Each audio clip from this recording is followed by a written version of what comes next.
eclectors, and welcome to the Eclectic Collection podcast. Episode 46 today, Visual Music. 41 years ago, on August 1st, 1981, shortly after midnight, a new fantastic era was born. Sadly, that era has come and gone, and I wish it stayed because, well, I'm still mentally living there.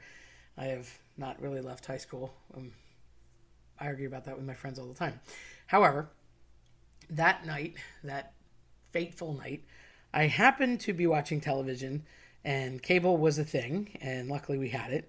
But cable boxes were this obnoxiously large rectangular brown box that had an A, B, and C span little toggle.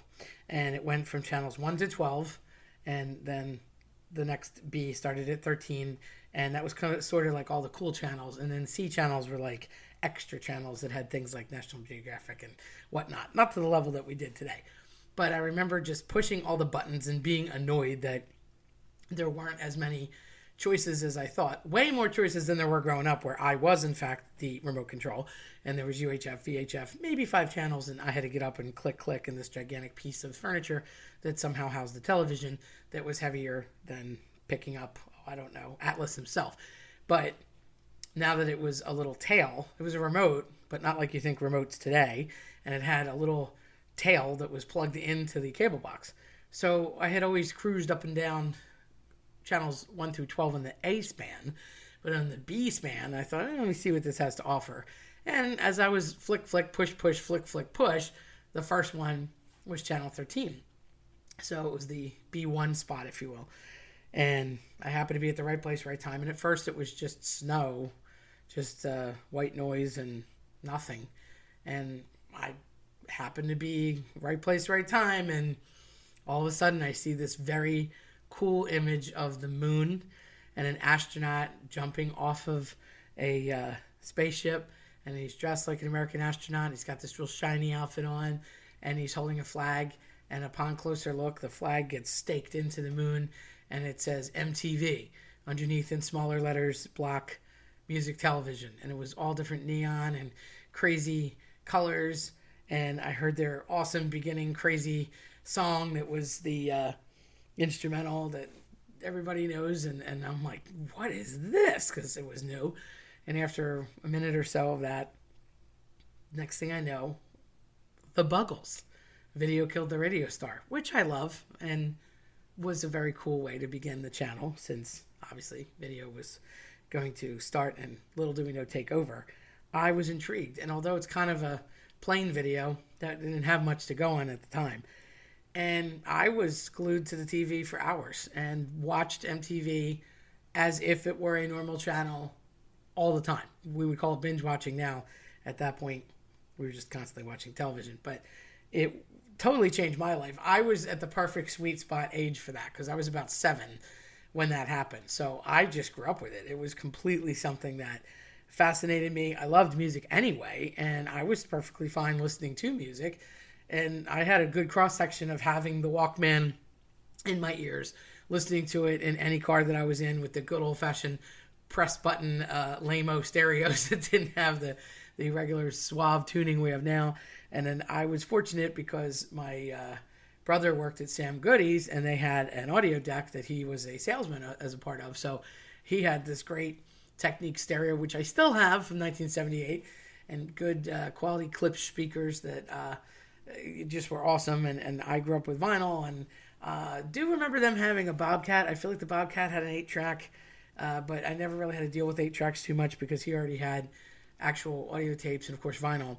So I was around this great cross-section of music all the time, and my brother was a musician, and my sister was a musician, so I was around real music, if you will, and I was around all sorts of media for the music. So listening to the radio never even, I didn't even blink to do it. It was all the time. And then as it got more portable, and you got the Walkman and the boom boxes, eventually leading to a compact disc, but I'm way, way ahead of myself.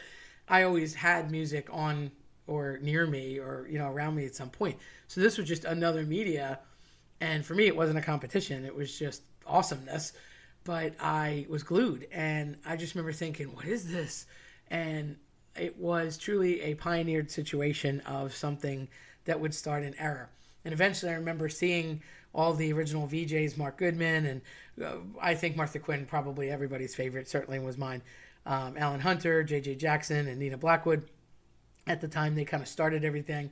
And it's just amazing how it expanded, and you started to get programs, and then there were shows, and it was the beginning of bands getting seen, people that you may have heard of before kind of reinventing themselves, and people who really captured it, I would say, without a doubt, despite Madonna and Michael Jackson being king of pop and, queen of pop, literally, and iconic, and totally, Madonna, hats off to her, reinventing herself multiple times throughout the years and using that media to do it. They were good at it, and they had great production teams, but you really can't talk about MTV without talking about Duran Duran. Duran Duran was probably the first band to embrace, utilize well, and build not just an audience that people like their music anyway, but build everything around their brand, if you will, visually. If they had started now, they would be good at social media, and they would probably have Instagram stuff like crazy. It was their production value and these little stories. It was almost James Bond-like, which later on they would actually do the song "A View to a Kill," and they actually did a James Bond video. So they just had this great backstory and again, high production value, and they would go on these exotic locations, and they filmed "Hungry Like the Wolf" and "New Moon on Monday" and "Reflex," and so many of these songs, but they became even bigger because people wanted to see the videos, and they were in heavy rotation. And in the beginning, there was a lot of just footage of bands playing in a recorded situation or in a concert, which there's nothing wrong with that either. Some bands preferred that, but that's all they really had to choose from to start with. And then eventually they went on, different bands, like I said, embraced the media and got very creative. I mean, you can't think about people like Peter Gabriel with the video Sledgehammer. Very, very different, very alternative. Tom Petty was fantastic at videos. I love "Don't Come Around Here No More" with the Alice in Wonderland theme. "You're Jamming Me," where he's picking stuff out of, it looks like he's taking white noise out of the TV and throwing it at people. By the way, they use mashed potatoes in that scene, but you wouldn't know it. Herbie Hancock's "Rocket." It's a completely instrumental song, and yet it charts because it's on MTV, and there's all this crazy mechanical stuff. Axel F, big hit. Granted, they had the backing of Eddie Murphy because of the movie, so they could interweave clips of him. And that was the first time you really saw that crossover of media. And there's so many different ones that really hit the nail on the head. I always think of an interview I saw with the Eagles where Don Henley's talking about how he was starting his solo career because the Eagles were big in the 70s. So they sort of fell apart in early 80, and they all went their separate ways. Well, obviously Glenn Frey and Don Henley had massive careers on their own, but they really both went the media way, and I would argue that Don Henley even went more so in the media. And he said, "I'm not a dancer, I'm a quiet guy," but all she wants to do is dance. As much as he hated the video, he loved what MTV did for him because it really sold his albums. Glenn Frey did "You Belong in the City," and it did the same for him. So much so he ended up on a Miami Vice episode. So a lot of people that were established bands got either reestablished, or like Peter Gabriel had left Genesis and now he was on his own. Tina Turner was looking for a comeback to get away from the Ike and Tina Turner Review. So just so many different bands that either relaunched or started a career or just worked with it from the beginning. And some of them were rather disturbing, but for the most part, they were really cool videos. And it was creativity meeting on all levels. I can't say enough good about it. And you could just sit and watch literally MTV. It was, in fact, music television. So you had anywhere from like a 3 to 5 minute spot. And sometimes they told a little story, or there was a rock opera, or there was a beginning piece, and then it would go into the song, and there might be a little post bit. In the bottom left corner, it always told you the name of the artist and the records label that it was on and when it was produced. And I honestly think that that's where I got a lot of my information from and my ability to remember things as well as I do, because I would always read that info. And for a while, I would even memorize what label. Was it Geffen Records or was it Chrysalis or what was going on?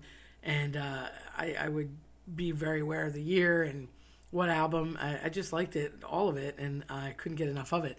Plus, there was album art too. I mean, yeah, you see stuff on a CD case, but now you don't really see CDs too much. Albums started making a comeback. You see vinyl now, but it was such a cool thing to see the art and even the lyrics. I liked reading the lyrics and going along with the lyrics inside the jacket and the sleeve. And you don't really see that so much anymore, but 33 1/3 and 45 meant something to me. And a lot of people were like, huh?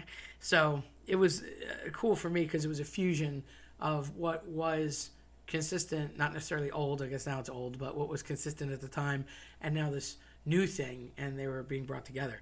And just pieces of MTV that I loved, eventually they would give way to just hours and hours of music, and I would sit and watch that. And later on, they would have the after-school TRL, which I never really, by that point, I can't say I got into that too much, but that's where they started having what was cool and happening, and it was the equivalent of like Dancing on Air back in the day.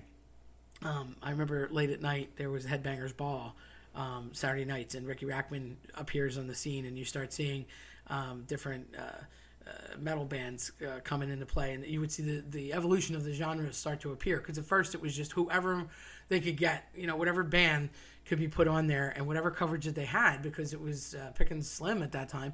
And then they would start having these bands that really took to it, so then they would play them in heavy rotation. And I vividly remember seeing the Headbangers Ball with Kurt Cobain, and truth be told, I love Pearl Jam, but I'm not a big grunge fan in general. So for me, Pearl Jam was the entranceway into grunge, although I have no problem with Soundgarden, and there's definitely some other bands in there that I like and respect. However, I just remember thinking, what is going on with Kurt Cobain? Because although I love Smells Like Teen Spirit, and there's a few other songs I'll say tolerate because it's not my cup of tea, I do think that there was a lot of anthematic quality about Smells Like Teen Spirit. However, prior to that really hitting and being a thing, when he was promoting it, I remember this big scene, and there was this whole set where all the band comes walking in, and Ricky Rackman's got leather jacket and the big hair, and it's very, very Ronnie Dio and Dee Snider, Twisted Sister kind of look, and all that heavy metal look to it that you got out of Ozzy and Judas Priest and all these hardcore bands. And here comes Kurt Cobain in a yellow, very odd ball gown, and he's straight-faced, and he thinks he's doing a good thing, and Ricky Rackman's like, what are you dressed in? And he's like, oh, well, it's the Headbangers Ball, so wouldn't you wear a ball gown to a ball? And he was just so weird, and I remember thinking, oh, bad things are coming, because it was such a difference and such a departure from 81 till that point when you start to see the grunge appear. But that's one of the specific episodes that I do remember that was later on in Headbangers Ball. Another thing that came out of that was MTV World Premieres. Used to love world premieres. Usually on a Thursday night, typically on a Saturday. They'd run them 3 or 4 times a day. But 7 or 8 o'clock on a Thursday night, depending on what it was, you would get the preview, if you will, and then it would happen again on Friday and happen again on Saturday.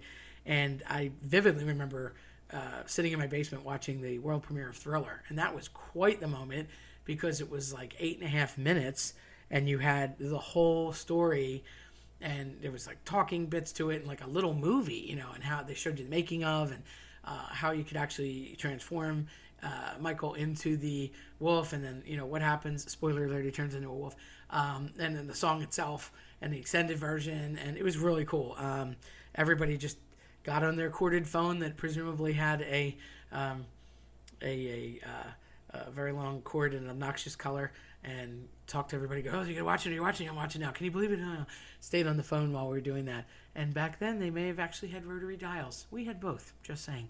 We even have a bicentennial phone, but we'll talk about that another time.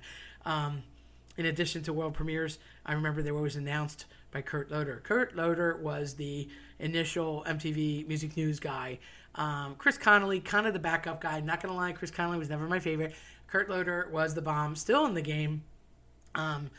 Again, kind of grew up with him, did news, always came out with whatever was happening.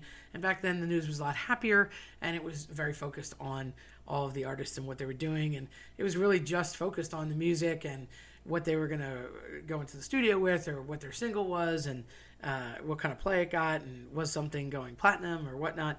Then you started to see other VJs come along, like Dweezil Zappa, Frank's son, comes around, Moon Zappa for a little while, Downtown Julie Brown, loved her accent. You start expanding the shows, and then you start to get other programs like Yo MTV Raps with Ed Lover, and then you get Postmodern MTV and 120 Minutes. I can remember thinking like new wave and alternative music. I remember an interview with Michael Stipe from REM that they did, and they would just really kind of push all that was coming around the alternative bend, because that was new. And new wave kind of begat itself. You had all this rock, and then you had the classic rock genre sort of forming, and then you started with rap existed, but it didn't really do that massive crossover, which thank God for MTV, because Aerosmith meets up in 1986 with Walk This Way and Run DMC. Neither band really knew the other, and it was probably one of the most phenomenal integrations that paved the way to not just rap artists in general, but people of all backgrounds liking both types of music, and then expanding it, because from that, you get party, and you get house, and you get rock, and you get rap, and you get alternative and new wave, and we already had the beginnings of rock and punk, and you would see all these different genres just exploding onto the scene. And then they started their hand in actual shows that weren't necessarily music-based. One of my favorite, Remote Control with Ken Ober. I watch that all the time. He had that funny backup comedian guy, Colin Quinn, who I don't know what happened to him. I should really look that up, because he was hilarious.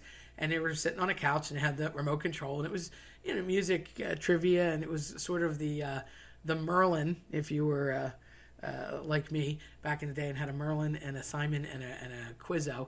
And at the time, Trivial Pursuit was huge in the 80s, so this was basically like a watered down version of Trivial Pursuit, but live on the air, and people would be asked music questions and different pop culture questions. He was funny. It was funny. They usually did 2 half-hour shows back to back.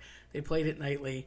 And I just want to argue, I always say this because this is something I thought, and again, if you thought this too, then we share this, but Colin Quinn, hilarious, funny man, not related to Martha Quinn that I'm aware of, nor married to Martha Quinn that I'm aware of, but Colin Quinn looked a lot like the lead singer from Men at Work, who was also named Colin, except that was Colin Hay, and this was Colin Quinn.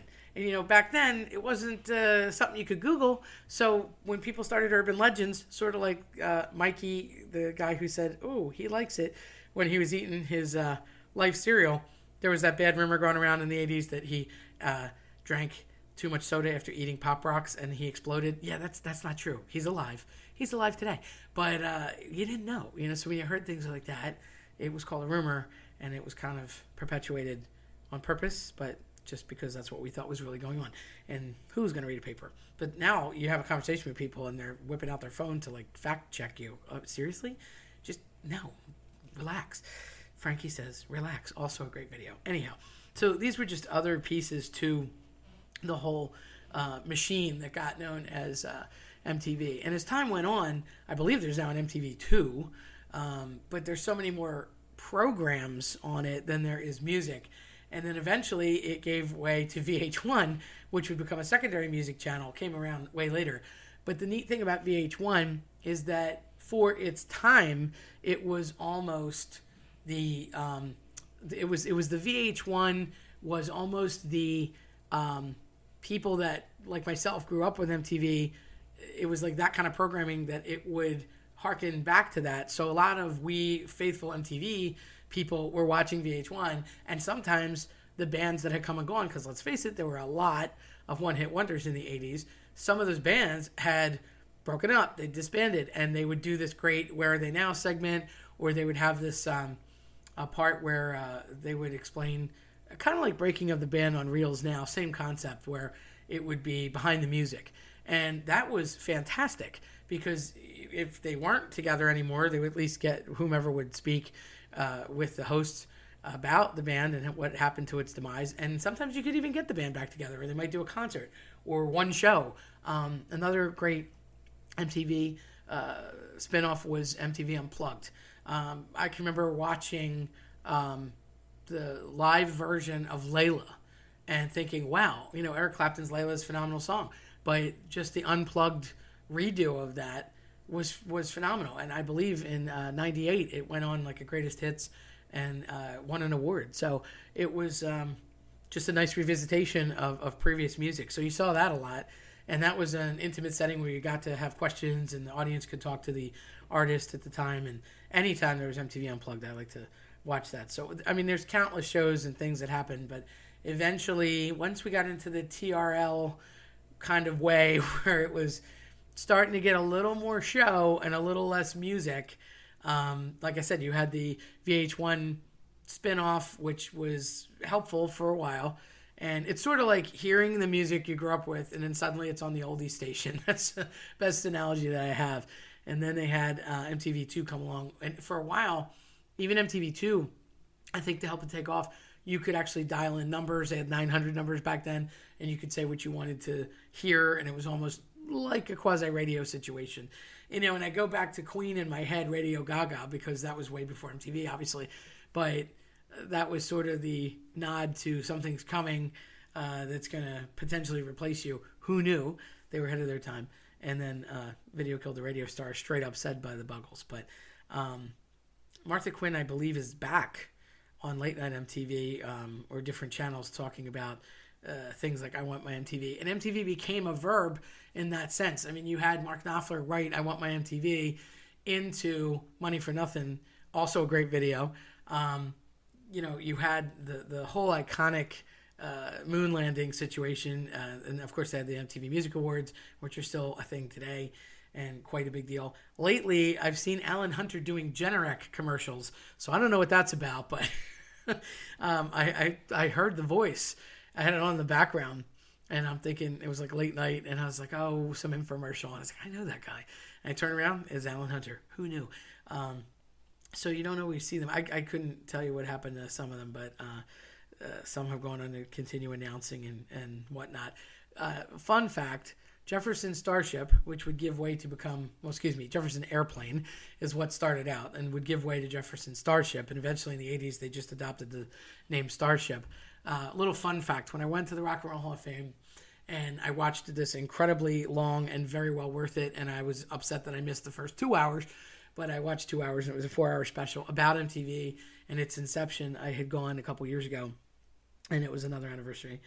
And it talked about how when Starship did We Built This City, which was a great song, that the beginning, there's the man who is the voice of the very beginning of, Let's Rock and Roll on MTV, one of the execs at MTV, and he does the radio voice in the piece of We Built This City, where he's like, it's the city that rocks, it's the city that never stops. And he's, referencing San Francisco and LA and like out west, but it was pretty neat. He was supposed to be the radio announcer, and they didn't have somebody to do that part for the video, so he just stood in.